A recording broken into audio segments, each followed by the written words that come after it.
Quand on parle d'intelligence artificielle, on imagine souvent un monde abstrait fait d'algorithmes. On oublie que des humains sont là pour la créer et l'inonder de données.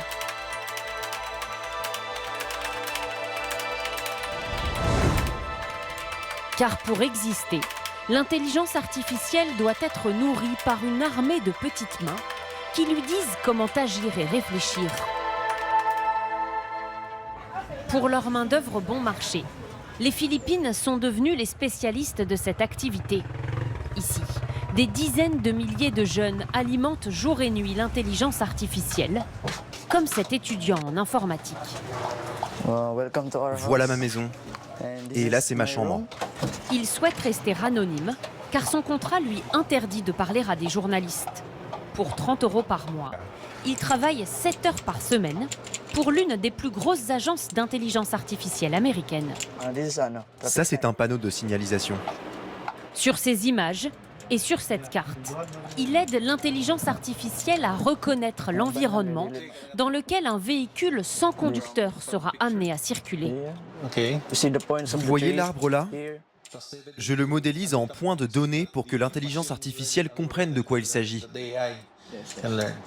Cette tâche complexe, l'annotation de données, nécessite une grande rapidité et de fortes capacités de concentration. Parce que je joue aux jeux vidéo, j'ai une bonne coordination entre mes yeux et ma main sur la souris.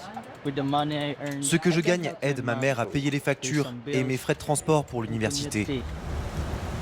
À 1300 km de là, à Manille, la capitale, Hi Angelique, welcome to Flipside.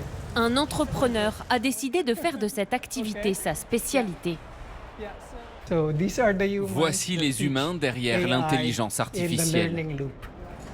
Ici, 300 employés à temps plein annotent des données toute la journée pour des voitures ou des trains autonomes, mais aussi pour le domaine de la médecine ou de l'agriculture.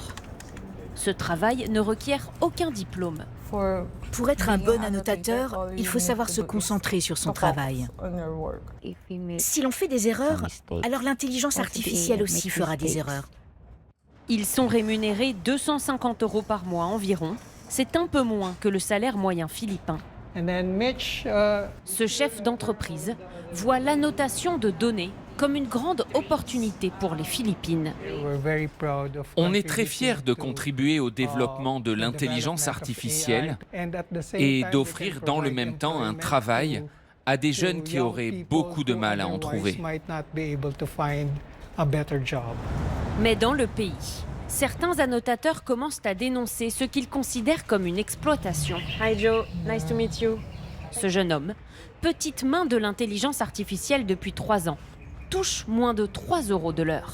J'ai vu que certains projets d'intelligence artificielle rapportaient des millions aux entreprises. Je sais que nous ne sommes que des freelances, mais on pourrait tout de même être rémunérés un tout petit peu plus pour que nos salaires soient plus justes. Nous sommes essentiels à l'intelligence artificielle. Sans nous, elle n'existe pas. Moins connus que les codeurs ou les ingénieurs informatiques, les annotateurs nous rappellent que l'intelligence artificielle est plus humaine qu'on ne le croit.